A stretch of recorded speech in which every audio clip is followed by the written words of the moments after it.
Hello and welcome back to another episode of Injustice For All MMA. My name is David, and this episode is for UFC 270, Ngannou V Gane. First things first, sorry about last week. Gotta apologize for last week. I was feeling groggy, tired, even though it was a great night of fights and I recorded afterwards. Was feeling really groggy. Much more energized today, because I don't have to say much. We can just jump into it.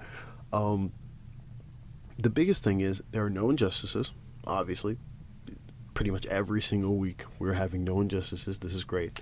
That's the important bit. I don't want to say we were close to having some, but there were a lot of close rounds that you can kind of go back and forth on that determine the fight per se, and that doesn't really lead to an injustice, but it just leads to, the rounds are close. But if they weren't close, then you'd hear me screaming injustices, but they're not. So first things first, we go straight to the honorable mentions. My favorite category, where I just nitpick over certain rounds and what judge gave something contrary to my scorecard. First fight of the night, Hansen versus Jasudavicius. My scorecard reflects 29-28 for Jasudavicius. The judges' scorecards, two of them reflect mine. Chris Crail and Marcel Valera reflect my scorecard exact. And then Wade Vieira has a 30-27 for Jasudavicius. Now, I wanted to come in and just go honorable mention for him, but that last round, very close on strikes. Last round is very close. I think he's wrong, but it's not enough to give him like an honorable mention because it's really close. But, again, I think most people felt as though Hansen won that last round. Next honorable mention is Barcelos versus Henry. My scorecard reflects 29-28 Barcelos. Now, I know what you're thinking. Hey, why isn't this in the injustice category? I'll get to that in a second. 29-28 Barcelos. The judges, on the other hand, all three of them, Ron McCarthy, Chris Crail, and Derek Clearly, all had 30-27. When I heard that, I didn't like that, but I remember what I wrote down as I was watching each round. The first round is very close. Very close. Meaning, I think you could have given it to either person. I gave it to Barcelos. I'll explain my reasoning. The first round was very close on the feet. Barcelos got a takedown near the end, and I thought that was enough to give him the round. Obviously, all three judges didn't have it that way, but it was very close enough to where you really could have given it to either person. I gave it to Barcelos in that first round, and that's what it was. The second round, here's the part that I'm not too keen on. So if you're being really liberal with my scorecard, you could go 29-28 for Henry, with the first and the third given to Henry. And here's where my issue comes in. That second round, I firmly believe, is Barcelos. There's very few times I do the all three judges get an honorable mention bit, and while I want to do that here, I'm not going to. But in my heart of hearts, I know, and I'm reading off of my description of what I put for the second round, Barcelos outstruck Henry in that round. I'm really surprised this is 30-27. At the most, I feel like it should be a 29-28 for all three judges, but instead it's a 30-27. Don't really have to explain the third round, but that second round, Barcelos outstruck Henry, and the fact that none of the judges had that on their scorecard, I don't like personally. So that concludes that fight. We then go straight to the first championship fight of the night, Moreno versus Figueiredo. This fight, wasn't as close as I thought it would be. It was close, but only one round is truly close to where you can kind of sway it back and forth. My scorecard is 48-47 Figueredo. Me giving to Figgy in the first, the third, and the fifth.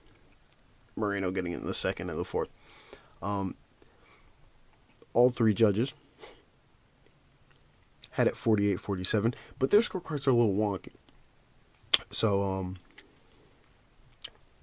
in the fourth round, I put a close marker, very close. That fourth round is very, very close. Here's the description I put for that round. Is very close on the feet. I gave the edge to Moreno. I felt Moreno had done enough to win that round, but it's very close. I mean, it's close enough. You could give it to either person. You could argue for either person. But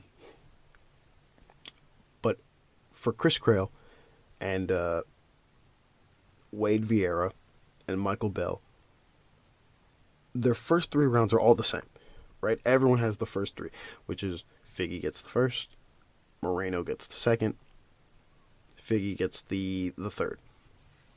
All three judges have it that way. It's the last two rounds where they get a little cockeyed. Okay, the last round, I initially put a close marker on for the fifth round.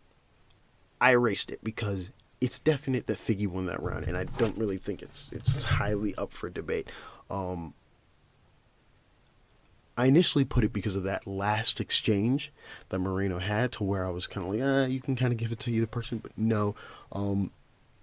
That fifth round, it was close on the feet again, and while Moreno did get a takedown, Figueredo got up from it fairly quickly at the start of the round, and Figueredo got a knockdown. I mean, if you don't know, now you know, virtually a knockdown. In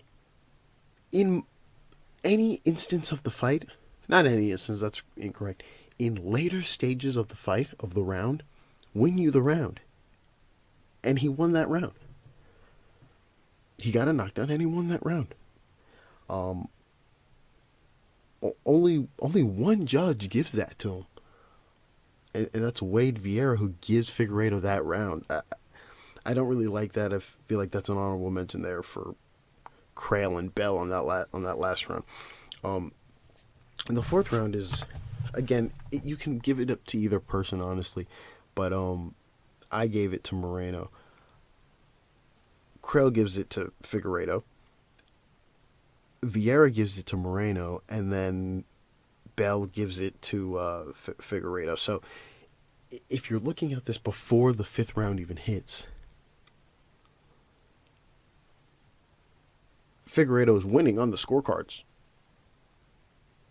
Meaning, if all three judges at the end give it to Moreno, we're looking at a split decision for Figueredo. Either way, I thought this fight was scored correctly.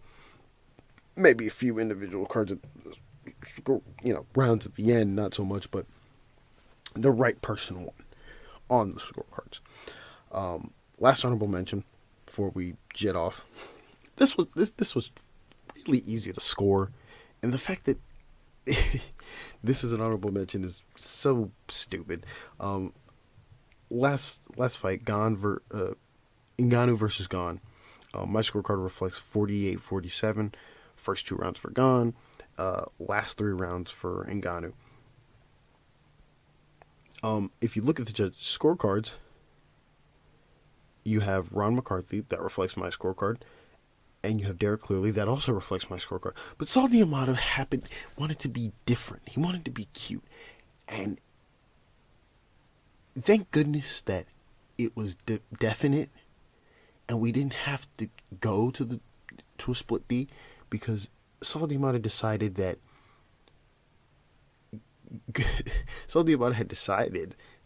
Ngannou had outstruck Gane in round two. He gives round two.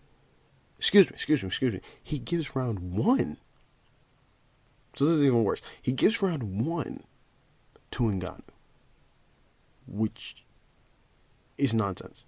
He gives round 1 to Ngannou. If you go back and watch the fight, you'll know that in the first 2 rounds, Gane outstrikes Ngannou in the first 2 rounds. The rest 3 rounds are obviously where Ngannou takes over and grapples heavy. It's an honorable mention there for Saudi Amad. I'm surprised that was even on the scorecard when I saw this. Overall, great night of fights. A lot of finishes. I thought we were gonna get more finishes. I thought we were gonna get a finish in the Pereira fight, and the possibly the Ngannou fight, but no, it was a lot of decisions towards the end, but the prelims were great. Once again, thank you for listening, and God bless.